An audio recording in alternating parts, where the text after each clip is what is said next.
Belt తీసుకొని కొట్టడానికి వచ్చాను.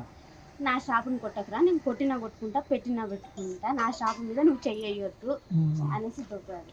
దొబ్బినా కూడా ఆగలేదన్న, మనోజ్ అని ఆగలేదు. దానివల్ల ప్రసాద్ దెబ్బ కొట్టిండు అన్న. సార్ ఏంటంటే కొట్టొద్దు నా షాపు, నేను భయం పెట్టుకుంటాను, కొట్టకురా అన్నాడు. ఇద్దరు దానివల్ల ఇక ఆ స్టాప్ గురించి ఏదంతా గొడవ, తండ్రి కొడుకు నెట్టుకున్నాడు.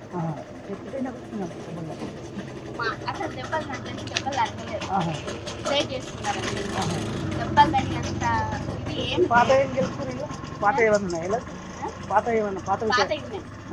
అది ఇది ఒకటేసారి.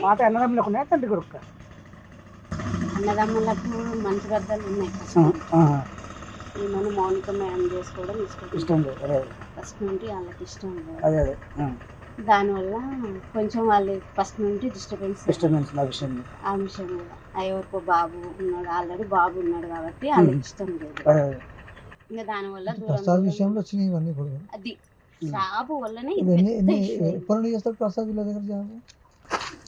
ప్రసాద్ జాబు వాడు 6 సంవత్సరాలు 4 సంవత్సరాలు హైదరాబాద్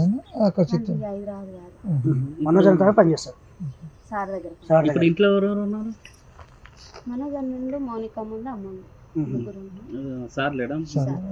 మార్నింగ్ మేడం వచ్చి ప్రసన్న మేడం వచ్చింది కదా,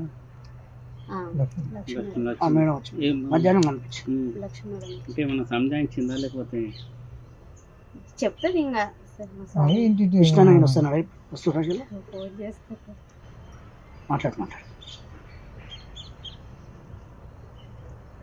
అన్న నా ఫోన్ అందరి ఫోన్ హ్యాండ్ ఓవర్ చేసుకున్నాడు, కానీ నా మీద నమ్మకం ఎక్కువ. నా ఫోన్ ఒక్కటే హ్యాండ్ ఓవర్ చేసుకున్నాడు.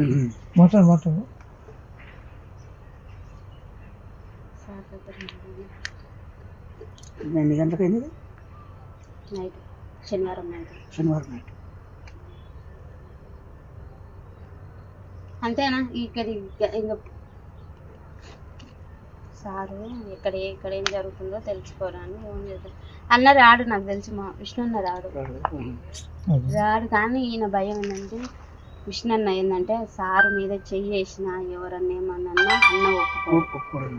ప్రాణం తండ్రి కొడుకు, పెద్ద కొడుకు చేసిండు. అందుకని డాడీని ముట్టుకుంటావా అని కోపం ఉంటుంది అన్నకు, అంతే తప్ప. మొన్న వచ్చారు, టపాకాయలు కాల్చారు, పాపకు 1,00,000 రూపాయలు చేతిలో పెట్టారు, మంచిగా ఉన్నారు. మనోజ్ పాపం